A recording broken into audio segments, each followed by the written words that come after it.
Well, what we have seen is a pretty big shift away from the longer holds, longer duration, towards a more shorter duration with cash yields. So as you would expect, yield is one of the key areas that people are chasing just generally, because in the public markets or in many of the loan markets, they're not seeing the yields that they can see in the private equity space. And so what we've seen is a pretty significant shift towards shorter duration, shorter hold periods, and investments that are throwing off some cash and some yield investments. And in terms of sectors, types of companies, what are you seeing?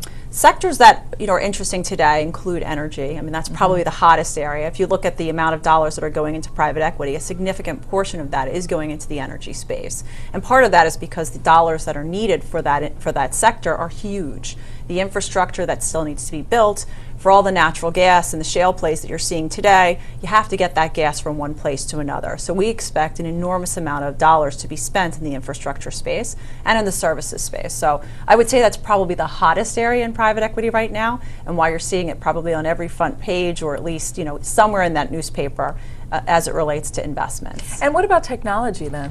Technology is also an area that's heavily pursued. Part of it is, again, even directly tied to energy, but healthcare. Technology touches almost every sector within the U.S. and outside of the U.S. And we've seen increasing amount of dollars going towards technology. Private equity investors really like it, particularly after the technology is created, because it's a replicable model. You're typically going to make transaction fees off of that, and that's like an annuity stream forever. And as you've seen, technology is one of the favors within the market environment.